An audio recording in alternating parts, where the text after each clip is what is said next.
Best of the rest effort in baseball, Brian McRae of the Royals. Best of the rest basketball shot, Hoffman, California High. Now that's a save. And the best of the rest reason for the DH in the National League, Greg Maddux on the base pad.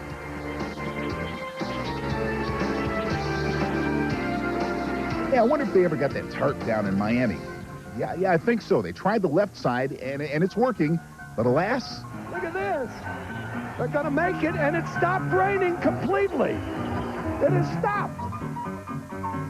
You know, those expansion teams, they need work in more areas than one. What are you going to do? I know you like Fireball from east of Java, but unfortunately they couldn't make the grade. Hey, cable had to be out that night, coast to coast, for people not to vote on that. But I'm sorry, it's your show. But really, Fred, this is really getting exciting. We appreciate all of you pod watchers who gave us all your input for the show. We've tabulated all your votes, so now let the countdown begin with number 10 and golf. This is the English Open, and even though Wayne Westner's a South African, he was ready for English weather. So with the gallery scoping him out after plopping his ball onto an island in a lake, Westner changed from regular to rain pants, went for a walk deeper and deeper into the drink. Hey, what'd you expect, a ferry boat here? So there was Westner on the island. No shoes, no socks, but club in hand for him to punch his ball from island over more water onto fringe. But before he walked to his next shot, he did what any good ball hawk would do. He scooped up a few stray balls, pocketed the evidence, and then, yeah, might as well get some freebies here, right? Sure.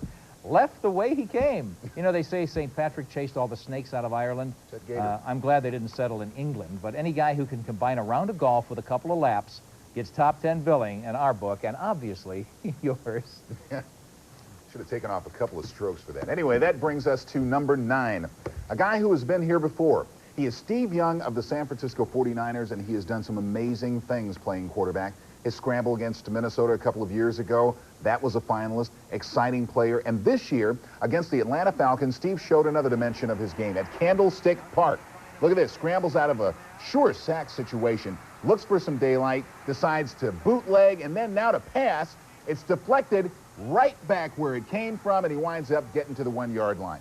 Tremendous effort. But this is a more amazing fact. He did it twice during the season. Steve Young of the 49ers has learned that if you want a thing done right, well, you got to do it yourself. The 9th best pod of the year. Well, we've but scratched the surface of this thing. We're going to put a little iodine on it. The Play of the Year countdown show continues with heartfelt interviews. Pure explosive power to blast by his man B.J. Armstrong, then go to the left hand. Watch again. While he soars to the hoop before Horace Grant could get him. What we have is a sheer case of refusing to be denied. You sure remembered and made it Play of the Year number 8. Man, that was one of my favorites. But right now, time to ring up number 7 on the year. And that one was turned in by the kid who's given new meaning to the basketball term, going hard to the hole.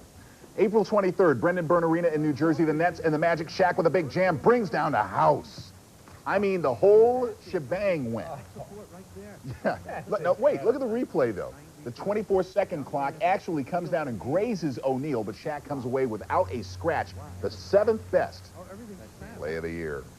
He lived to tell about it, obviously. For pods, though, that stood the test of time, number 6 is a classic. It happened over a year ago, January 1st, but it obviously had staying power with our audience because you made it top 10 material after all those months. Our CNN cameras were on the sidelines and rolling at the Sugar Bowl for the national championship game when Miami quarterback and Heisman Trophy winner Gino Torretta from the shotgun hit Lamar Thomas with what looked like a breakaway TD until Alabama's George Teague ran him down and picked his back pocket. Oh, millions were watching a bizarre and embarrassing moment in the long annals of pod history. He could have gone all the way, but no, Bama's George Teague made it much more exciting, and for pod watchers, so memorable it finished 6th in the Play of the Year. Oh, outstanding. Not a loser in the bunch, but still ahead.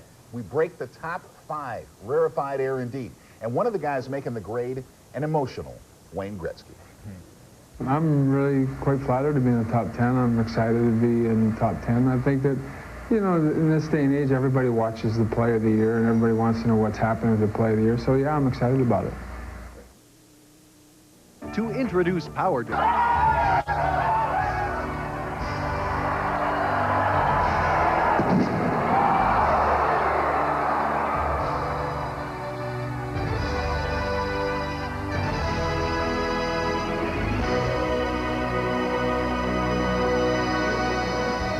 These insecure, impotent wits. Touching moments, aren't they? Anyway, this is touching. For the first time ever, can you believe Wayne Gretzky, arguably the greatest hockey player of all time, shot against Vancouver? Puck comes back to Gretzky, who line drives it out of midair right past Vancouver goaltender Kirk McLean. This was my personal #1 choice. He hit that thing like a hanging curveball. He had to know right then and there, hey, I've won Stanley Cups, I've made millions, but man, this has got to get me the play of the day, play of the year competition. And hey, that's what this game's all about. I think the funny thing of all for me, when I think about the play, was the fact that it, went up, came down, and I hit it and all that. But the funniest part of it is that I put it right over McLean's shoulder. It was like a bullet. To be able to do it again, I don't think I could ever do it again, but it was just one of those things where everything kind of clicked, and before he knew it, it was over his shoulder, and I remember the look on his face. He was like that, sort of. It was kind of funny. Okay, Wayne, we want to see you do it with a wooden bat next time.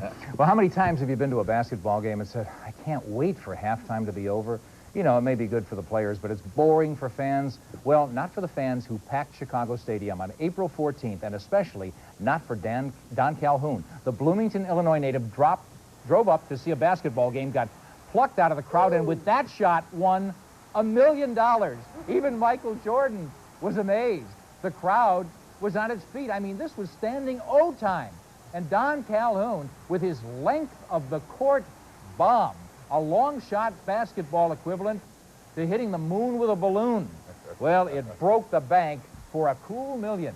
And those of you who hit old Don up for a loan, got your cut, then voted for the man of the hour and made this long shot the 4th-ranked play of the year. Even the ref loves it. Very strong showing this year from our good neighbors north of the border once again. Canada, extremely strong at the ballot box. About 25% of our votes, slightly more as a matter of fact, coming from the provinces. And most of those for this. Mitch Williams on the hill for the Phillies. Bottom of the ninth, 2 on. Blue Jays trailing 6-5. Joe Carter at the plate, drives it hard and high and gone.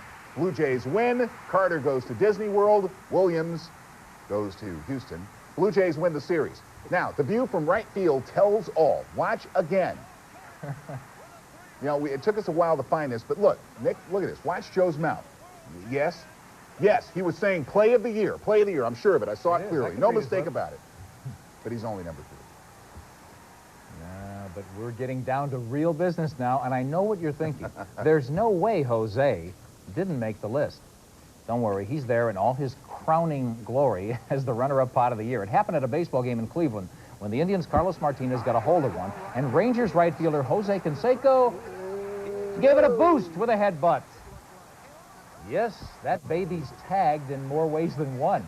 Look, I could look at this one all night. Jose using his head, bonk. Well, bonk. Even he had to laugh. I mean, hey, it is a heads-up play that was the runner-up play of the year. Well, it's very simple. That leaves only one. And if you figured it out, I know you'll want to see it again. And if you didn't, wait till you see it again. Back with the play of the year and mystery guest in 2 minutes. 3 play of the year. Thank you. Thank you. All right with the drum. The best, thank you. The best of the best. The toughest nut in the woods.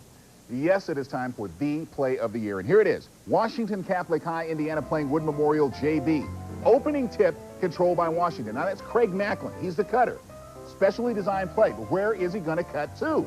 Well, don't ask the defense because the guy who's checking him can't find him. But watch the spotlight because the guard out there, Keith Charles, does see him. He's cutting through the back, the bathroom. Charles delivers the pass. Macklin meets it upon returning from the bathroom and calmly drains the 3. Well, Washington Catholic goes on to win the game 61-32, but who could lose after an opening like this? A landslide, folks. The infamous bathroom trick play. We're looking at it again. And it will live forever in infamy.